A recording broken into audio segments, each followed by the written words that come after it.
Nizib Camp, a sea of tents that stretches out into the horizon. Children play amongst the washing lines whilst their mothers look on. Located in the province of Gaziantep, this is one of the 17 camps built and maintained by the Turkish government. Over 8,000 refugees live here. Today, the camp has a special visitor, UNHCR High Commissioner António Guterres.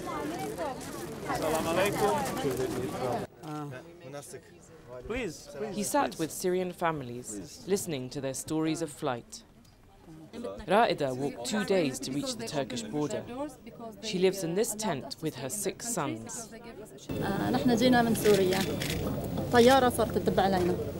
We were coming from Syria. We came from Syria because of the bombing, because of the shelling.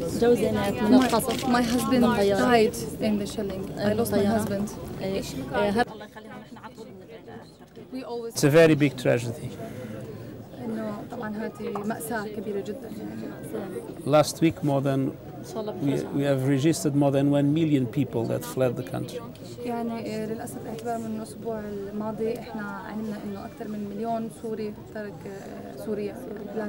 But there are several million inside Syria that badly need assistance. The Turkish government says it has spent over 800 million funding these camps. They are home to over 185,000 refugees. Turkey has now begun registering Syrians outside of the camps. At this local centre in the city of Gaziantep, Guterres saw the registration process in action. After the refugees are interviewed, they are provided with a registration card. They can now receive access to free healthcare and additional aid. To date, over 40,000 refugees have registered, and there are another 31,000 awaiting registration. Previously, Syrians were only registered if they lived in camps. UNHCR provides technical advice and assistance to the Turkish government by identifying persons with special needs. At a press conference in Ankara, Guterres expressed Turkey's humanitarian efforts. In January, we had 5,000.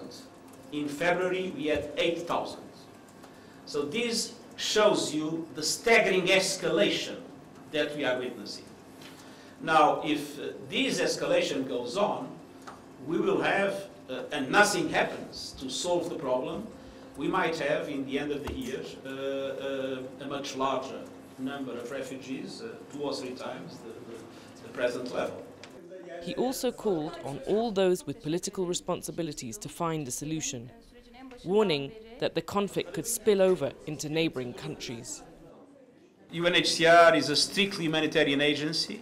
We cannot be involved in the political dimensions of this crisis, but we know that there is no humanitarian solution for the plight of the Syrian people. We can mitigate the suffering, but we cannot provide a solution. The solution is political. The solution needs to be found by those that have political responsibilities. With the conflict now entering its 3rd year, the tragedy and suffering of Syrian refugees looks set to continue.